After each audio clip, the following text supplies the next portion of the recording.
মৈয়তের চেহারা ক্যাবলার দিকে মুখ করা, মৈয়তকে দাফন করে দাফনের পরে ক্যাবলার দিকে অর্থাৎ মাটিতে রাখার সময় পরে মুখটাকে ক্যাবলার দিকে ফিরিয়ে দেওয়া, এটা কতটুকু শরীয়ত সম্মত? দেখেন, এই বিষয়ে ফতোয়ায়ে আলমগীরের মধ্যেও রয়েছে, যেটাকে আল ফাতওয়া আল হিন্দিয়া হিসেবে গোটা বিশ্ব চিনে।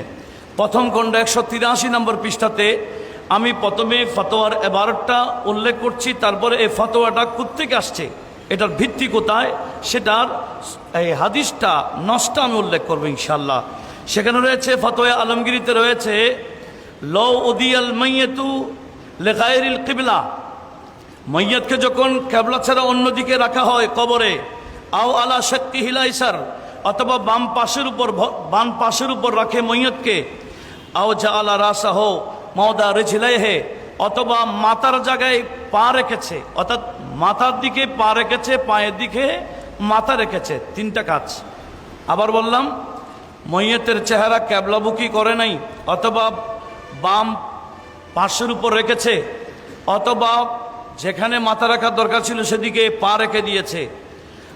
তারপরে ও উহিলা আলহে তোরাব, এইগুলা করার উপরে মাটি দিয়ে ফেলেছে। তো যখন মাটি দিয়ে ফেলেছে তো লাম ইউনবাস, তখন ওই কবরটাকে আর খোলা হবে না। এই তিনটা কাজ যদি ভুলবশত করে ফেলে বা এমনিও করে ফেলেছে, মাটি দিয়ে ফেলেছে, তখন এটা আর খোলার দরকার নেই।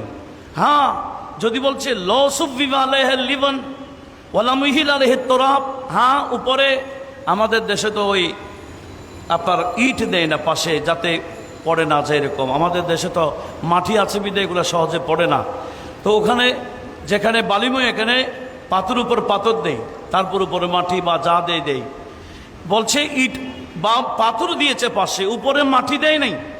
এই কাজটা করার পর উপরে মাটি দেয় নাই, তখন বলা হচ্ছে নুজিয়া আল লিবান, সেই পাথরগুলা সরানো হবে। আর কি করা হবে? বা রুইয়া সুন্না, সুন্নাতের উপর তাকে কবরস্থ করা হবে। তো সুন্না কি? বলছে ক্যাবলামুখী করা। সুন্না কি? ওই ডান পাশে করে রাখা। সুন্না কি? সুন্না হচ্ছে মাথার দিকে, মাথা এমনভাবে রাখতে হবে যাতে ক্যাবলার দিকে মুখ করা যায়, এটাই সুন্না। তো এই সুন্নাটা পাইলাম কোত্থেকে?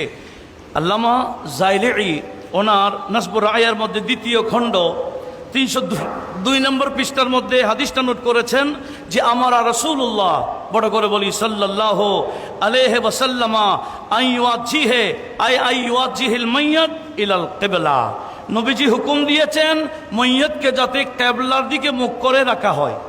তাহলে সরাসরি এটা নবীজির আদেশ। তা আমরা পেলাম নবীজির আদেশ থেকে, ফতোয়ার কিতাবে এটা ফতোয়া হিসেবে লিপিবদ্ধ করা হয়েছে।